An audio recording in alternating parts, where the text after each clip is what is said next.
Hey, what's up, Unbroken Nation? For most of us as trauma survivors, we have got to find a way to protect ourselves in the world. And that makes sense. We're never going to argue that. However, what about when you're not showing up for yourself? What about those moments when you wake up, you put your feet on your ground, and you go, not today? I might lose some people in this conversation, and I'm okay with that. But I want to be very clear about something. The way that I think about boundaries is really simple when it comes to personal boundaries. And that is, I always have to ask myself this question: what am I willing to do to have the results that I want in my life? And this, my friend, is a question that you need to ask yourself. What are you willing to do to have the life that you want? Often we talk about we're trying, we're doing this, we're doing that, we're doing this. But realistically, we're spinning in circles. Why? Because we haven't done a couple of the key elements required to go forward in life. One, we haven't acknowledged how we got to where we are right now. So one of the first things that you need to do is take an introspective look back at how you got to where you are now. Two, you need to game plan what it is that you want your future to look like. And I don't mean daydream this. Here's what I think people have to understand.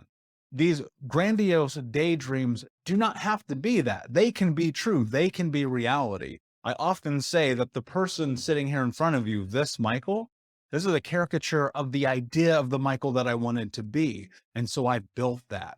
But that started with me sitting down, taking out a piece of paper and writing exactly what it is that I want. And so I challenge you, go grab a piece of paper, hit pause right now. Okay, we're back. And so grab that piece of paper and I want you to write down a couple of headers. One, personal health. Two, personal goals. Three, relationship health. Four, relationship goals. Five, career health. And six, career goals. Then you're going to add hobbies and adventures. And underneath each one of these, I want you to write 3 to 5 bullet points about how you foresee those categories looking in your life over the course of the rest of your life. We are planning for down the road. Often we get stuck in this idea of tomorrow. What I want you to think about is how important it is to deploy patience against what it is that you want next in your life, right?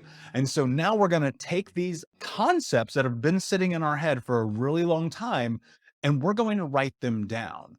There was a study done by Dominican Republic University that said people who wrote down their goals often hit them at 50% higher increased chances than people who didn't. So automatically, just by writing down what it is that is the life that you want to create, you have a 50% better chance of winning at life than you did before. That's a huge step, right? So we kind of looked at where we've gotten and how we got there. And now we're talking about goals and where we want to go. And the hard part about this is the hidden little secret of this. Now you have to do the work.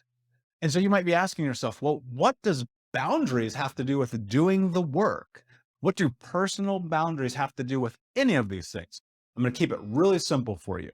The only way that we get to the place that we want to go in life is by forcing ourselves there.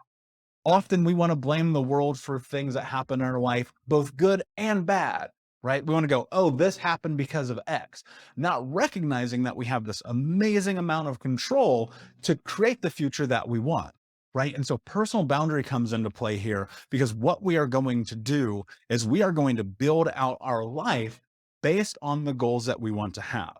And so how do you do this? How do you take a personal boundary and make it the catalyst for change in your life?